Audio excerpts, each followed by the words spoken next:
Ինչպես գործընկերներս նշեցին, իրոք մենք գտնվում ենք երկխոսության գործընթացի մեկնարկային փուլում, ինչը բավական բարդ է, նաև հաշվի առնելով 35 տարվա հակամարտությունը, դրա ողջ զգայական շերտերը եւ բնականաբար մենք էլ քաշ գիտակցում ենք, որ այս գործընթացը բարդ է եւ արկա քննադատությունը, իհարկե կառուցողական քննադատությունը լիովին ընդունելի է մեզ համար, սակայն եթե դա այսպես էմոցիոնալ դաշտում չի տեղավորվում միայն։ Միևնույն ժամանակ ցանկանում եմ ընդգծել, որ Ադրբեջանում քննարկումների արդյունքում թե ադրբեջանցի գործընկերների հետ, թե Ադրբեջանի նախագահի օգնականի հետ հանդիպմանը ադրբեջանական կողմից ընդգծվել է խաղաղության դիվիդենդների գաղափար, այսինքն որ պետք է ձեռնարկել պրակտիկ քայլեր, որպեսզի ժողովուրդը, երկու երկրների հասարակությունները իրենց մաշկի վրա զգան այդ խաղաղության կամ հաստատված խաղաղության, ինչպես հայտարարվում է,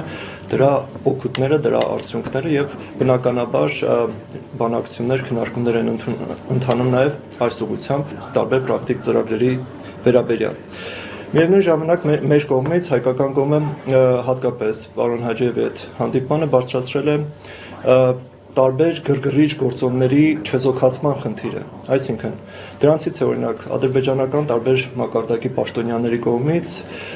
երբեմն սադրիչ, երբեմն խնդրահարույց հռետորաբանության բառակազմի կիրառումը հայ-ադրբեջանական կարգավորման գործընթացի վերաբերյալ խոսելիս, միևնույն ժամանակ ադրբեջանական մեդիաներում մենք պարբերաբար հանդիպում ենք տեղանունների խնդրին։ Վերջին նման օրինակը Ազերթաջի հրապարակումն էր ռուսալեզու, որտեղ Երևանը Իրևան էր գրվել։ Այս հարցը հենց կոնկրետ օրինակով ներկայացվեց եւ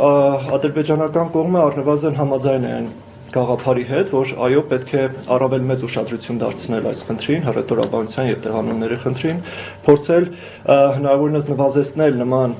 դեպքերի, այնպիսի դեպքերի կրկնությունը, որոնք կարող են բացասաբար ազդել նաեւ կարգավորման գործընթացի վերաբերյալ եւ նույն օրինակ Ազերթաջի վերաբերյալ առնվազն խոստում եղավ, որ կզրուցեն խմբագրակազմի հետ։ Այսինքն նման փոքր արդյունքները կարծում եմ բավական կարեւոր է հետագայում առաջ շարժվելու եւ փոխվստահության մթնոլորտը կառուցելու ուղղությամբ։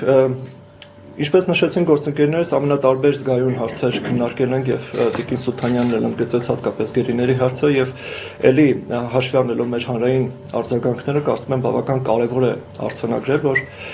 առանց նմանատիպ երկխոսությունների կամ ընդհանրապես առանց բանակցությունների հումանիտար ցանկացած խնդրի կարգավորումը շատ ավելի դժվարանում է։ Նման երկխոսությունները հիմք են ստեղծում, այդ թվում նաեւ մյուս կողմի մոտ որոշակի պարտավորություն են ստեղծում, որպեսզի իրենց ներդրում ունենան նաև խաղաղության գործընթացում եւ բնականաբար այդ ներդրումներից մեկը վստահորեն կարող է դառնալ հումանիտար խնդիրների եւ մասնավորապես հայ ռազմագերիների վերադարձի խնդիրը։ Եվ հետաբար ցանկացած ջանք, ցանկացած նախաձեռնություն հանրային, որը գոնե մեկ քայլ կարող է մոտեցնել այդ օրը, վստահաբար պետք է աջակցություն ստանա նաև հանրության կողմից։